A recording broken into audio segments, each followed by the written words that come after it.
स्वास्थ्य ही सबसे बड़ी पूंजी है। एक बार की बात है, एक गांव में एक धनी व्यक्ति रहता था।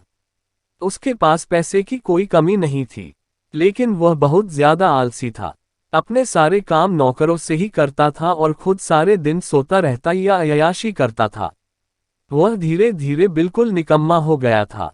उसे ऐसा लगता जैसे मैं सबका स्वामी हूं, क्योंकि मेरे पास बहुत धन है, मैं तो कुछ भी खरीद सकता हूं। यही सोचकर वह दिन रात सोता रहता था। लेकिन कहा जाता है कि बुरी सोच का बुरा नतीजा होता है। बस यही उस व्यक्ति के साथ हुआ।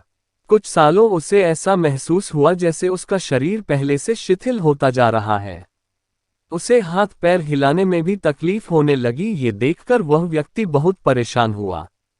उसके पास बहुत पैसा था, उसने शहर से बड़े बड़े डॉक्टर को बुलाया और खूब पैसा खर्च किया, लेकिन उसका शरीर ठीक नहीं हो पाया। वह बहुत दुखी रहने लगा। एक बार उस गांव से एक साधु गुजर रहे थे। उन्होंने उस व्यक्ति की बीमारी के बारे में सुना। उन्होंने सेठ के नौकर से कहा कि वह उसकी बीमारी का इलाज कर सकते हैं। ये सुनकर नौकर सेठ के पास गया और साधु के बारे में सब कुछ बताया।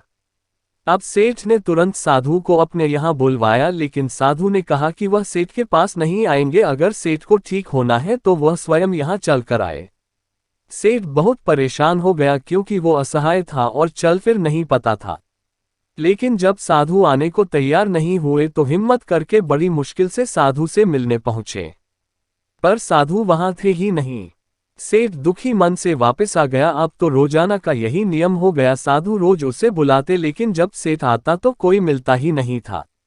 ऐसे करते करते 3 महीने गुजर गए। अब सेठ को लगने लगा जैसे वह ठीक होता जा रहा है, उसके हाथ पैर धीरे धीरे कम करने लगे हैं। अब सेठ की समझ में सारी बात आ गई कि साधु रोज उससे क्यों नहीं मिलते थे।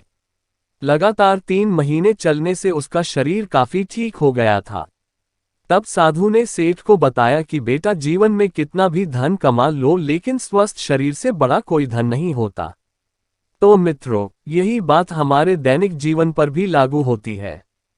पैसा कितना भी कमा लो, लेकिन स्वस्थ शरीर से बढ़कर कोई पूंजी नहीं होती। ऐसे ही मजेदार वीडियो के लिए हमारे चैनल को सब्सक्राइब करें।